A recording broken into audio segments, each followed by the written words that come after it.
પ્રભુ ઈસુની જય મિત્રો. આજનું બાઇબલ વચન માંથી અધ્યાય 7:21. જે કોઈ મને પ્રભુ પ્રભુ કરે છે તે બધા ઈશ્વરના રાજ્યમાં પ્રવેશ પામવાના નથી, પરંતુ જે કોઈ મારા પરમપિતાની ઈચ્છા અનુસાર ચાલશે તેને જ પ્રવેશ મળશે. તો મિત્રો, આપણને આજના બાઇબલ વચનમાં જણાવવામાં આવ્યું છે કે ઈશ્વરના રાજ્યમાં પ્રવેશ કરવો એ તો સૌથી ઇમ્પોર્ટન્ટ શું છે.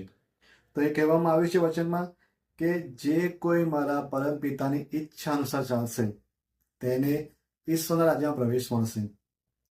તો પ્રભુ ઈશ્વરનો આપણે આભાર માનીએ કે આપણે આજના પવિત્ર વચન આપ્યું છે, જેથી આપણે તેના રાજ્યમાં પ્રવેશ કરી શકીએ.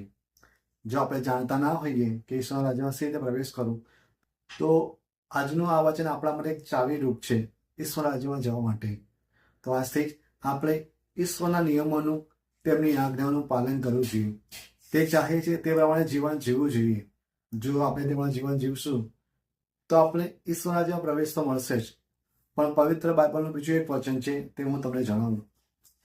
મહાપ્રસ્થાન એનો 20મો અધ્યાય કડી 6.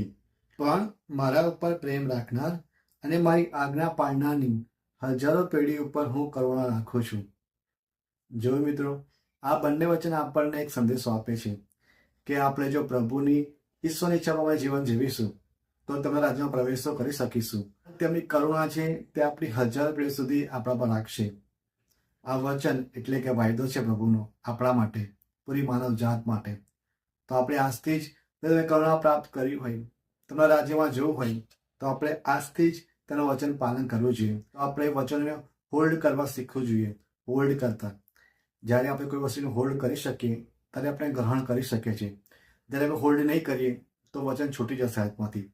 તો પહેલાં તો વચનને આપણે ગ્રહણ કરવું છે, એને હોલ્ડ કરતા શીખવું જોઈએ હંમેશા માટે.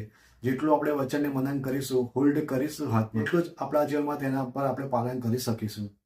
પ્રભુ ઈસુનો આભાર કે આપણને જ્યાં બે પવિત્ર વચન આપ્યા છે, તેમની કરુણા માટે અને ઈશ્વર રાજ્યમાં જવા માટે કેવી રીતે મદદરૂપ થાય તે માટે આપણે તેનો આભાર માનીએ.